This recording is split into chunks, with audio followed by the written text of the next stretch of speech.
Nobody remembers this, but the United States actually gave up a World Cup bid on purpose, and that decision, the one that looked like weakness at the time, is the exact reason the tournament is happening on American soil this year. Stick with me, because this story involves a secret vote, a stunning loss to a tiny desert nation, and a comeback nobody saw coming. Let's rewind to 2009. The US wants the World Cup back.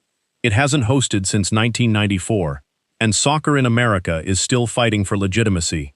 So US soccer throws its hat in for not one, but two tournaments, 2018 and 2022, hoping to double its chances.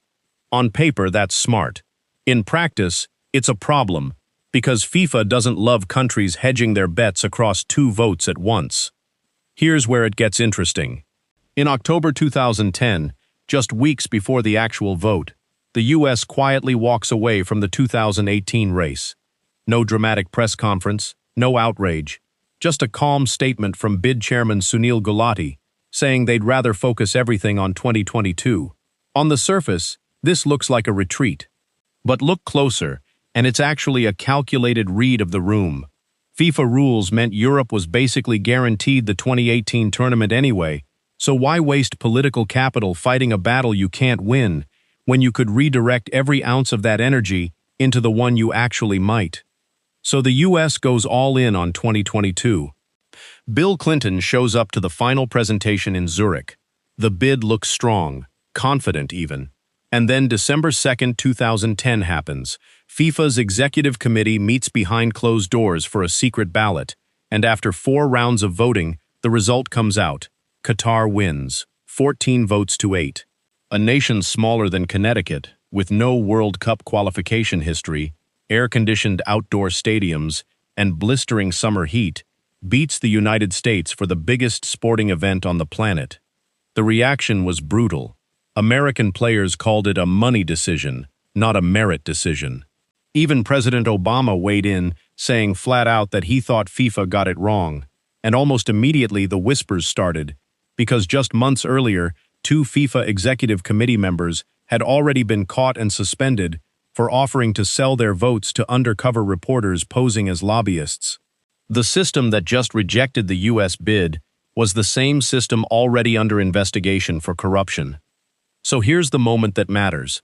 The US didn't just lose, it lost to a process that was actively falling apart in real time. And that's the pivot point of the entire story, because that failed 2022 bid becomes the blueprint for what comes next. Fast forward to 2018, FIFA's under new leadership after a massive corruption scandal wipes out most of the old guard. And this time the United States doesn't bid alone.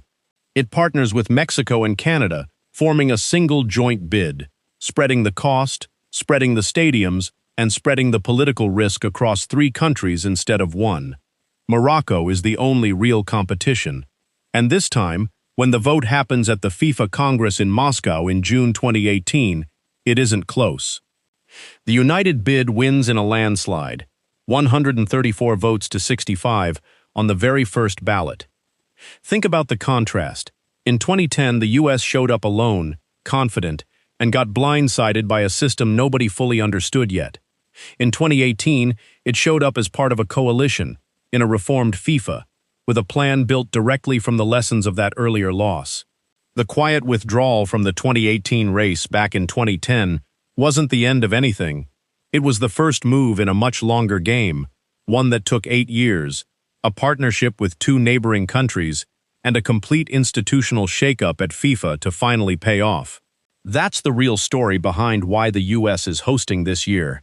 Not a straight line of success, but a strategic retreat, a public humiliation, and a comeback built on exactly what went wrong the first time.